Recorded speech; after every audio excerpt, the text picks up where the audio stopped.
ಕುಮಟಾ ತಾಲೂಕಿನಲ್ಲಿ ಗಣೇಶ ಚತುರ್ಥಿ ತಯಾರಿ ರಂಗೇರಿದೆ. ಗಣೇಶ ಮೂರ್ತಿಗೆ ಅಂತಿಮ ಸ್ಪರ್ಶ ನೀಡುವಲ್ಲಿ ಮೂರ್ತಿ ತಯಾರಕರು ನಿರತರಾಗಿದ್ದಾರೆ.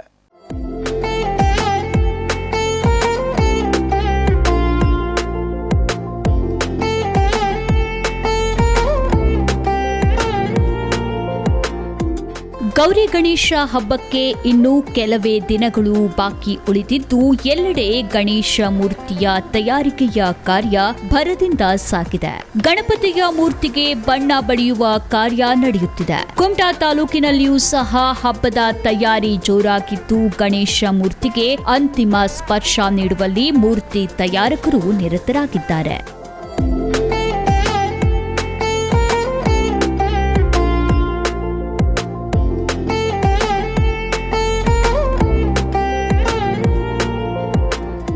ಕುಮಟಾ ತಾಲೂಕಿನ ವಿವಿಧ ಕಡೆಗಳಲ್ಲಿ ಈ ಗಣೇಶನ ಮೂರ್ತಿಯ ತಯಾರಿಕೆಯ ಕಾರ್ಯ ನಡೆಯುತ್ತಿದ್ದು ತಾಲೂಕಿನ ಗುಡಿಗಾರೆಗಲ್ಲಿಯ ದೀಪಕ್ ಶೇಟ್ ಅವರ ಮನೆಯಲ್ಲಿ ವಿವಿಧ ಆಕಾರದ ಗಣೇಶ ಮೂರ್ತಿಗಳು ತಯಾರಾಗಿವೆ.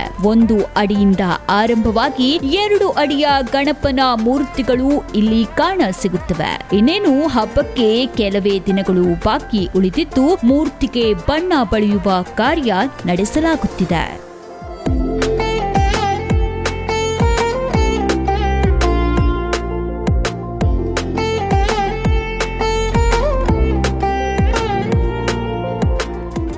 ಈ ಸಂದರ್ಭದಲ್ಲಿ ಗಣೇಶ ಮೂರ್ತಿಯ ತಯಾರಕರಾದ ದೀಪಕ್ ಶೇಟ್ ಅವರು ನಮ್ಮ ವಿಸ್ಮಯ ಟಿವಿಯೊಂದಿಗೆ ಮಾತನಾಡಿ, ಕಳೆದ 13 ವರ್ಷಗಳಿಂದ ನಾನು ಚೆನ್ನೈನಲ್ಲಿ ವಾಸವಾಗಿದ್ದೇನೆ. ಅನಾದಿ ಕಾಲದಿಂದಲೂ ನಮ್ಮ ಹಿರಿಯರು ಈ ಗಣೇಶ ಮೂರ್ತಿಯನ್ನ ತಯಾರಿಸುತ್ತಾ ಬಂದಿದ್ದಾರೆ. ಅವರು ಮಾಡಿದ ಈ ಕಾರ್ಯವನ್ನ ನಾನು ಮುಂದುವರಿಸಿಕೊಂಡು ಬಂದಿದ್ದೇನೆ. ಕೇವಲ ಗಣೇಶ ಮೂರ್ತಿಯ ತಯಾರಿಕೆಯ ಕೆಲಸವನ್ನ ಮಾತ್ರವಲ್ಲದೆ ಇನ್ನಿತರ ಸಾಂಪ್ರದಾಯಿಕ ಕಲೆಗಳನ್ನು ಸಹ ನಾವು ನಮ್ಮ ಹಿರಿಯರಿಂದ ಮುಂದುವರಿಸಿಕೊಂಡು ಬಂದಿದ್ದೇವೆ. ನಮ್ಮಲ್ಲಿ ಮೊದಲು 100ಕ್ಕೂ ಅಧಿಕ ಗಣೇಶ ಮೂರ್ತಿಯ ತಯಾರಿಕೆ ಮಾಡುತ್ತಿದ್ದೆವು. ಆದರೆ ಇದೀಗ ಬದಲಾದ ಕಾಲಮಾನದಿಂದ ಸುಮಾರು 60ರಿಂದ 70 ಮೂರ್ತಿಯನ್ನ ತಯಾರಿಸುತ್ತಿದ್ದೇವೆ. ಮೊದಲು ನಮಗೆ ಈ ಮೂರ್ತಿ ತಯಾರಿಕೆಗೆ ಬೇಕಾದ ಮಣ್ಣು ಸನಿಹದಲ್ಲೇ ದೊರೆಯುತ್ತಿತ್ತು. ಇದೀಗ ಕಾರವಾರದಿಂದ ಈ ಮಣ್ಣನ್ನ ತರಿಸಿಕೊಂಡು ಮೂರ್ತಿ ತಯಾರಿಸುತ್ತಿದ್ದೇವೆ ಎಂದು ಮಾಹಿತಿ ನೀಡಿದರು.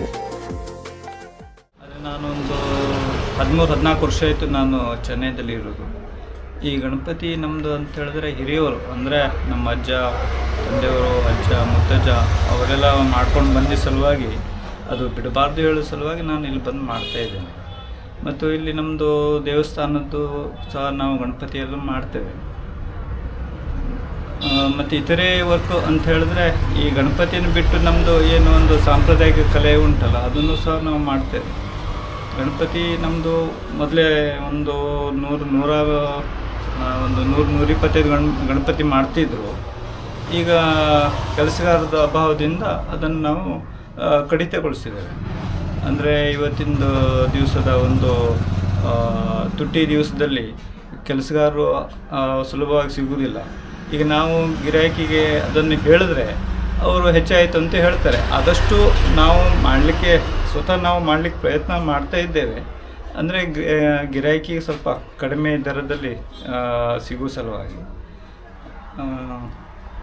ಮತ್ತು ಈಗ ಮಣ್ಣಿಗೆಲ್ಲ ಹೌದು, ಮಣ್ಣು ಮೊದಲೆಲ್ಲ ಏನಾಗ್ತಿತ್ತು ಅಂತ ಹೇಳಿದ್ರೆ ಈಗ ನಮ್ಮ ಮನೆಯಲ್ಲಿ ಒಬ್ಬರು ಕೆಲಸಗಾರ ಹೇಳಿ ಬರ್ತಿದ್ರು, ಅವರೇ ಜಪ್ಪೋದಿತ್ತು.